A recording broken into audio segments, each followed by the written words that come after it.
Welcome back to the Crystal Game Engine series. So today I was going to show off a couple little things that I was working on.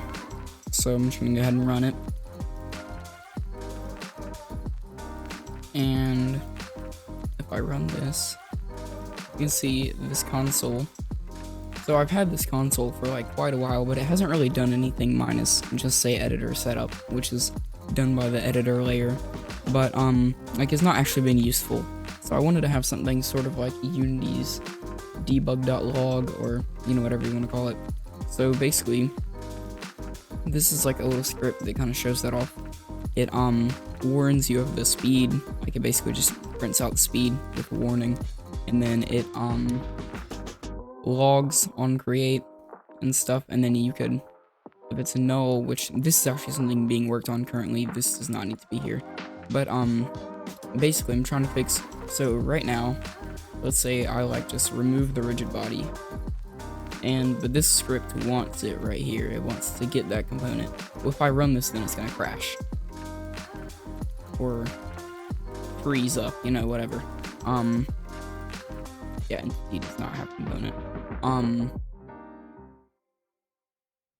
So basically, I'm trying to make it so that it does not crash, and it just prints out a little error message saying that the entity does not have the component, instead of just freezing up and making you close or whatever, because that's really annoying. Instead, it should just like throw a no reference exception or something like that. And then the little, if I showed it off the stream, but if I go to here, if this on collision enter method, so like here I can remove these, but if I do, it's not the right place. If I do void on collision enter, hit info, pretty much I can do like a editor dot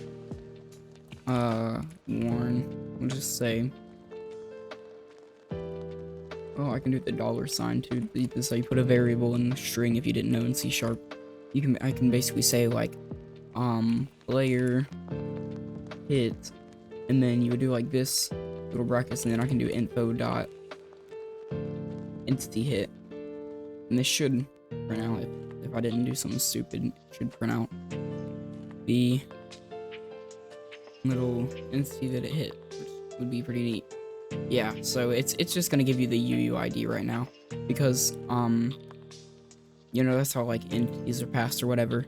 But the point is, you can turn this into an entity reference or whatever, or just entity, whatever, and you can like use it to like get components from it. You can make it, so like for instance, if you had a top-down shooter game, you could have it so, this would be like the player, and he would have a gun or whatever, and then he would shoot something, and if the bullet collides with the enemy or whatever, you can make them take damage. So it's pretty useful. I also probably should have a clear button here, but yeah, pretty much. I made the way that I did this was, and this is just because I was modifying it here, we'll just ignore. Basically the way that I did this, if I go here, is I had this little essence thing, which basically just is like a static thing, and you can grab it, and then you can use it to log to the console, which is pretty neat.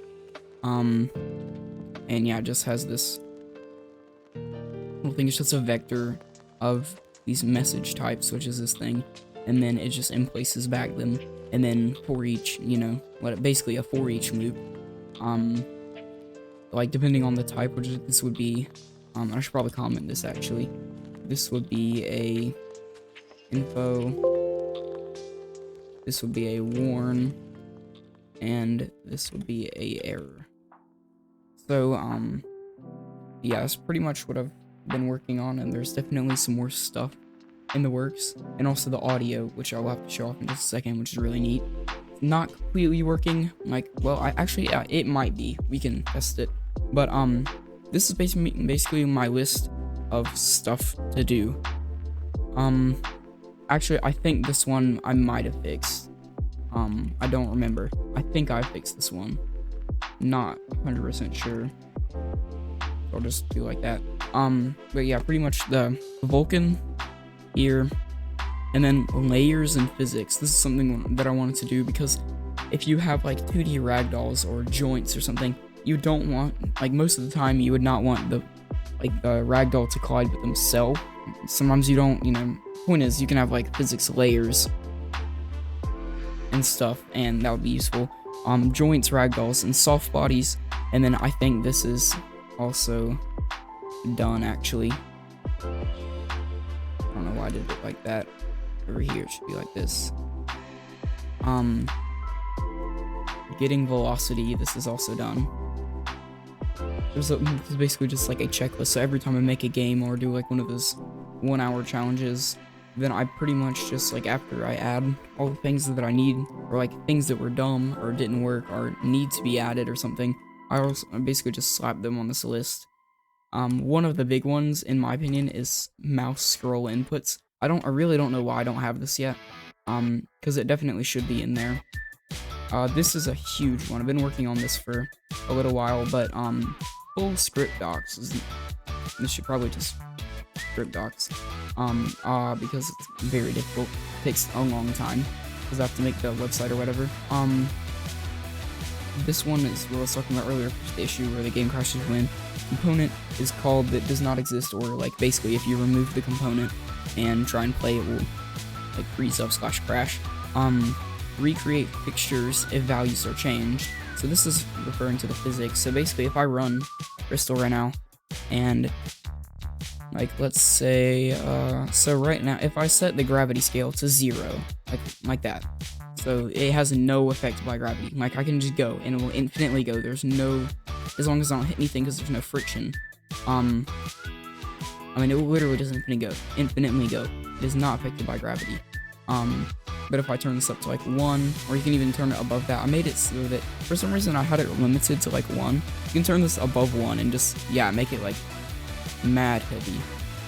Yeah, now like, I don't know, if you wanted it to be super heavy, you could do that. But this was just normal gravity. The issue is that I cannot just change this. Like, I can't make it heavier. I can make this infinite, which I want. That's not going to change. Like, basically the physics settings need to be reapplied when something is changed, or like if you wanted to make a new offset, like if you're trying to test an offset while you're playing or something. So yeah, also I'm gonna show off the audio because I think it's pretty sick. If I go here and then audio, so I have this little audio component right now, and pretty much I can get this and this emotional damage dog, and it supports, I think, wave, OGG, and MP3. I'm using mini audio for this. The volume multiplier, so like, whatever, how much volume, so you can make it really loud or really soft. And I'm not actually sure if emotional damage, but yeah, it does work is the point. And so if I go in here and then if I want a audio component, and then audio components, and then we'll just call this audio, and then we can just do a audio, and then, yes, IntelliSense is very smart today, and then pretty much I can just do audio.play. I didn't want to pull a Unity and do the like play one shot thing because that confuses the crap out of everybody, and hopefully, because it confused me quite a lot when I first started with Unity. Their scripting is not bad, it's just the names are pretty bad. So I didn't do that. Like the play one shot, but anyways, so if I go back to Crystal and I recompile this, it should play when I create it. Emotional damage! So as you can tell, the audio does work, and it does work in scripting as well, so that's pretty much it for this video. Thank you for watching. Stay tuned though, because stuff will be coming quite soon. The fix for the components and things like that, so it shouldn't be too long. I do try and schedule these videos. I have a ton of stuff to edit though, so it might take a little while. But yeah, just look out for videos.